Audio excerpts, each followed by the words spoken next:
All right, a few little things I just kind of wanted to mention real quick. So, a lot of people have been kind of asking about updates on the Pat Stays killer that was arrested. So, I kind of wanted to dive in a little bit. So, the Pat Stay, his killer, was arrested. Adam Joseph Drake is charged for murder in connection with the murder of the rapper Pat Stay. So if you don't know who Pat Stay was, he was a Canadian man who was detained earlier this month. Adam Drake was accused of first-degree murder in the battle rapper's passing on September 10th in the early hours of September 4th in the downtown Halifax. The 36-year-old performer was stabbed to death by the 31-year-old Drake and now is accused of first-degree murder. Obviously, there was plenty of witnesses there, so, it's going to be really hard to say that he didn't do this. According to authorities, Drake was taken into custody in, I'm sorry if I get this wrong, Tantalonan. He had a court appearance in Nova Scotia. And I'm sorry, my voice is kind of a little still cracky from being sick. So he'll be continued to be detained until his subsequent court date. And his next court date has appearance was moved up until October 27th while his lawyers awaited the discussion from the prosecution. So Drake was previously charged with the death of Tyler Kenzie in 2016. So they were working on that death and of Tyler Kenzie, which was in 2016. And that's a little crazy to me that he is in relations with killing Tyler Kenzie and they just let him go, and then he had a court date on the 27th and that got pushed off, and so then he ended up murdering Pat Stay. Kind of a little crazy to me that we're just letting these people run rampant. After being shot on November 26th, so Kenzie ends up passing away in that nearby hospital. Although Drake was charged in 2018, he had all the charges dismissed just days before his trial began in 2021. Okay, crazy. I really don't know why that was dismissed. I'll need to look into a little bit further. So to show their support, for the Stays family, Kenzie's stepmother April Kenzie and sister Justine went to Drake's court appearance on Monday. So she's actually shown up to the recent court appearance here. In our own situation too, we need clarification, says April Kaiser. I'm hopeful that fresh information or others who have been reluctant to speak up will do so now. Perhaps we can solve some of these other murders as well. We want the Stay family to know that they have our full support and that we are always available to them, and we're deeply sorry for their loss. So, yeah, that's crazy that his whole thing got dismissed in 2021 right before his hearing, and then he kills Pat Stay. Like, how did this get dismissed? I need to look a little bit more into that, but I'm like, that is absolutely insane. And of course, Kenzie's family is being very supportive of the Stays family too, and being like, you know what, there's obviously something else going on, and there could be other people out there that he's killed. So senior Crown attorney Rick Woodman told reporters during the court on Monday that Kenzie's murder was unrelated to Stay. But the investigation is still going on the way.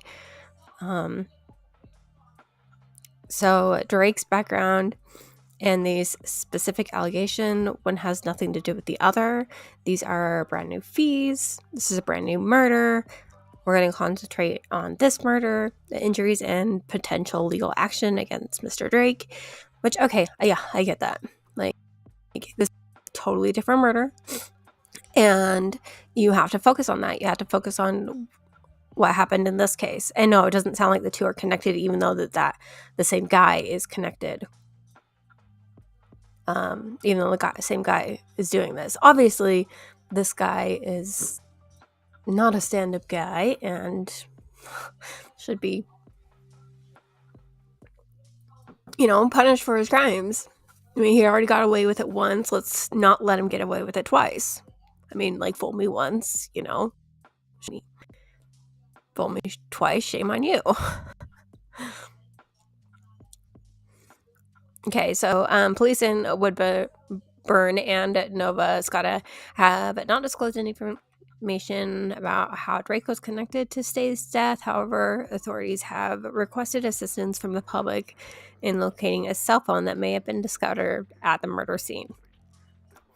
According to the regional police, the spokesperson, which was John McLeod, a cell phone was handed over to the authorities recently. Okay. So there has been a cell phone that has been... Okay, interesting. Okay, and that's all the information I really have on this case right now. With the Pat Stays.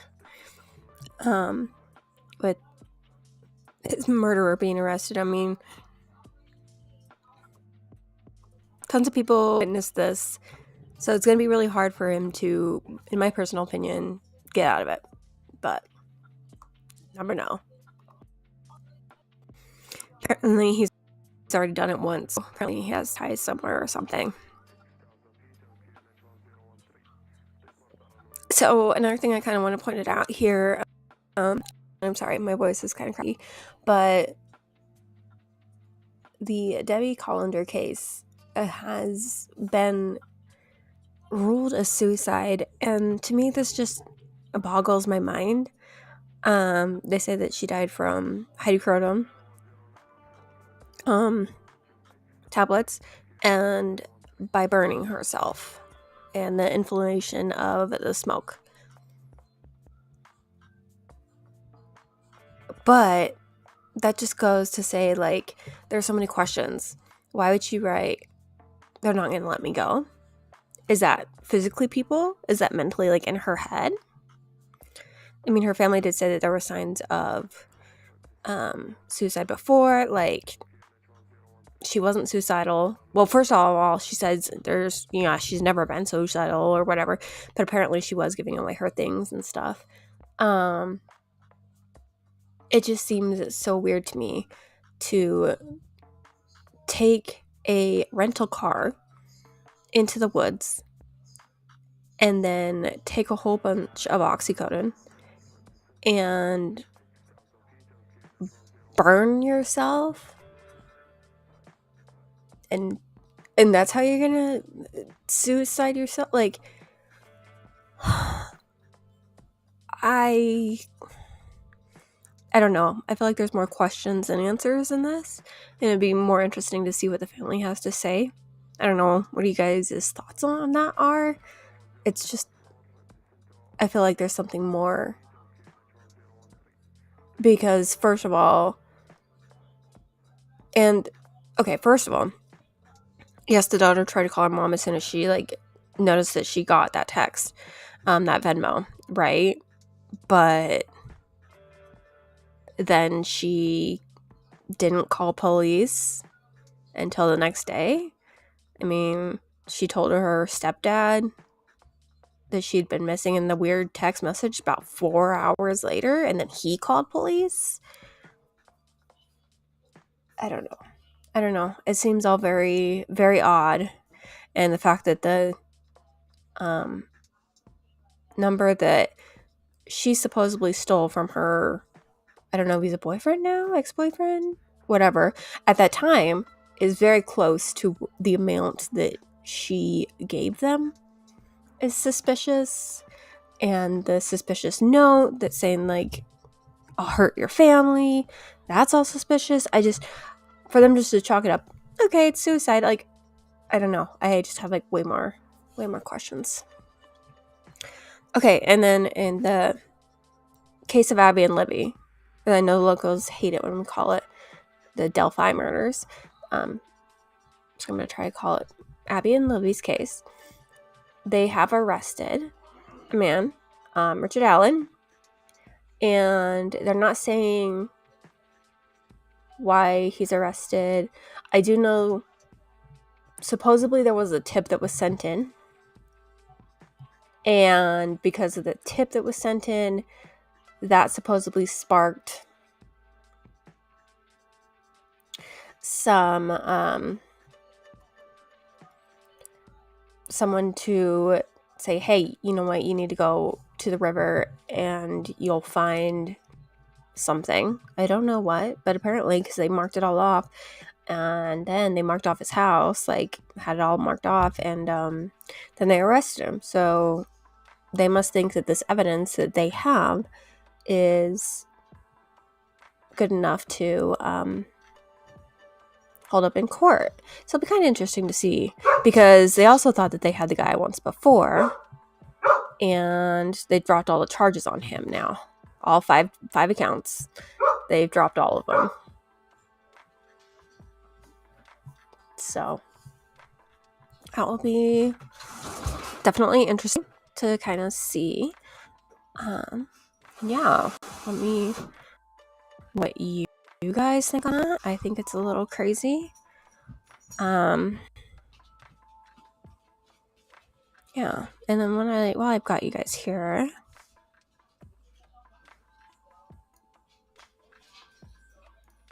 I don't think I've talked about this one yet, so maybe I'll go ahead. I'll just talk since I got you here.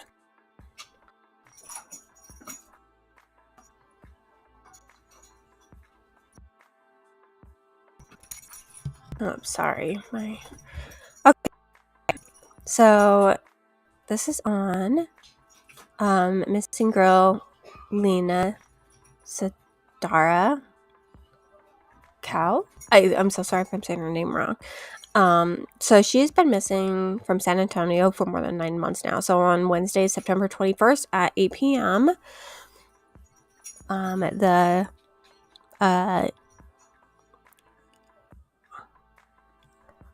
a segment will air on the John Walsh Discovery Channel to try to, get some exposure for this little girl. So on December 20th, 2021, Lena was seen on the playground in her San Antonio apartment building.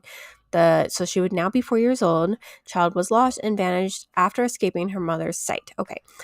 And I know a lot of you guys are going to come out and are like, oh, how did she just go missing? But you know what? If you have a toddler, you know that they just, like, vanish with a blink of the eye.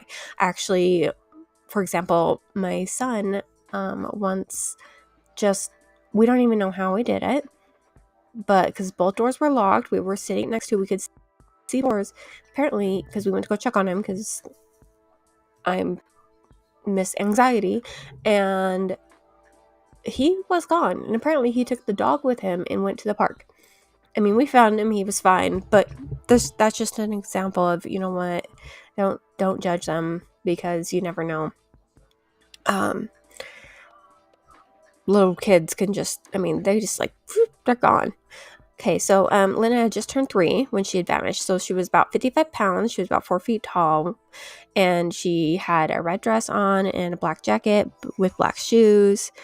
Lena may only speak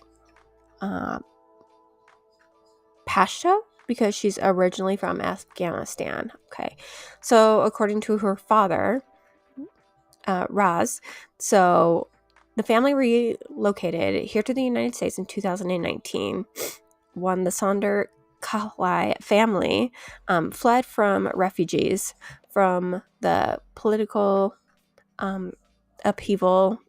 They left Afghanistan in 2019 for the U.S. in the search of a better life. Because, you just hear all the time that, America's the greatest, and let's face it, we're all immigrants, and that's why we came here, for a better life, brand new start.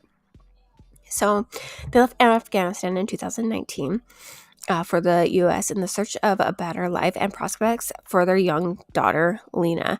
So she was just born 1 year before they actually had moved here, making it the only place that she had, lived long enough to actually call home. So they established roots in San Antonio, Texas, with assistance from their neighborhood Afghan community. So they rebuilt new lives and were adjusting well in this little town back home to larger cities, which they now lived. Raz and Zimraz brothers were among the U.S. subcontractors removed from Afghanistan after the U.S. troops withdrew. They were subsequently able to travel to San Antonio December 20th and was planned to be an exciting and meaningful day as the winter holidays got closer. So now a happy 3-year-old and older sister, little Lena, was beginning to understand the excitement that day surrounded the family. Lena was having fun in the little playground outside in their apartment complex, happy to burn off some, energy that all toddlers have. The area was well liked from the neighborhood kids, and most of them were like Afghan and youngsters that were living there. They frequently were all hanging out, and so they all felt connected and safe. So her mother saw Lena outside playing somewhere between 4:30 and 5:10, and there was no indications of any problems because there was numerous side routes in the region. Lena soon disappeared from view. It's unclear if any other kids were playing outside at the time with her, or if there was many. They're not sure. Some reports claim that her mother briefly left the courtyard, but if that was true, it wasn't for a long period of time, and it wasn't unusual for their neighborhood to just leave for a second and come back because they were comfortable with the neighborhood and community, the Afghan community that they had built themselves around. There was no indication that any questionable characters had been present in the region on that day or the days before, so it appeared to be secure, and she felt safe.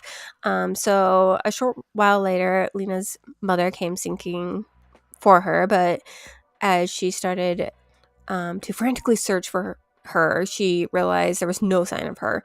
So around 5:30, she was asking for assistance and calling 911. Alarms were going off. The sun temperature began to fall, and she hasn't been anywhere. So that's really not too far. That's 20 minutes, and she ended up calling help from the police. So the family and the whole neighborhood actually were canvassing the neighborhood, thinking, okay, maybe she went into someone else's house without, contacting her mom. And around, so the police ended up coming around 7:15, which is almost 2 hours later. And by 10:30, the Amber Alert had been issued. That is crazy that it had taken 5 hours. 5 hours for an Amber Alert to be issued.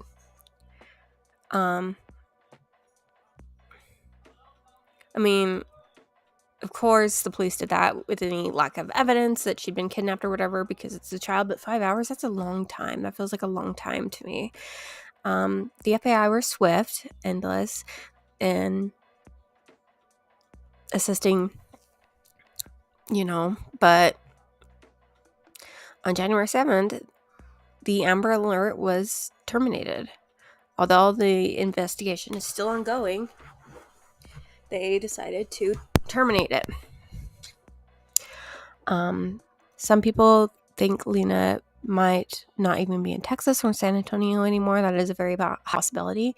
The search for her is still being maintained by volunteers and a variety of local groups, companies like the Eagle Flight Advocate and Outreach Assistance, with the search approximately 27-mile area surrounding the Leon Creek Green way, a frequent location for leaving undiscovered remains, which is sad. But they were looking there. They haven't found anything that represents her yet. The family is collaborating with local organizations and allies to raise money and awareness for the disappearance. The prize money has been actually increased to $2,500,000 thanks to Crime Stoppers. So if you guys know anything, feel free to reach out and help her out, see if there was anything that you can do there. I mean, if you saw something and you thought might not be relevant, you never know, it could be. So feel free to reach out. And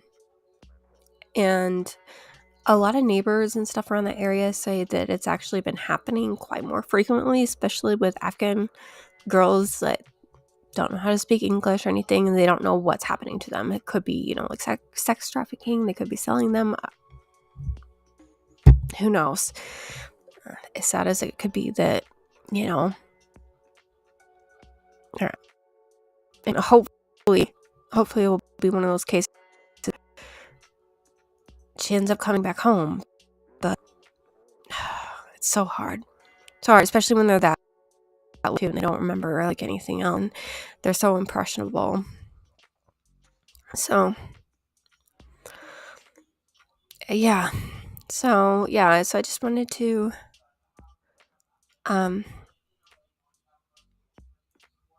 bring those up today. So that people have been talking about. Actually, I'm gonna do this one and another one is Quentin Simon. I'm gonna do the other one. That one will take a little bit. So, all right. Hey, well, thank you for joining me. I appreciate it. Even though I'm sick and still sound like a man. But thank you for watching. Check you next time. Bye.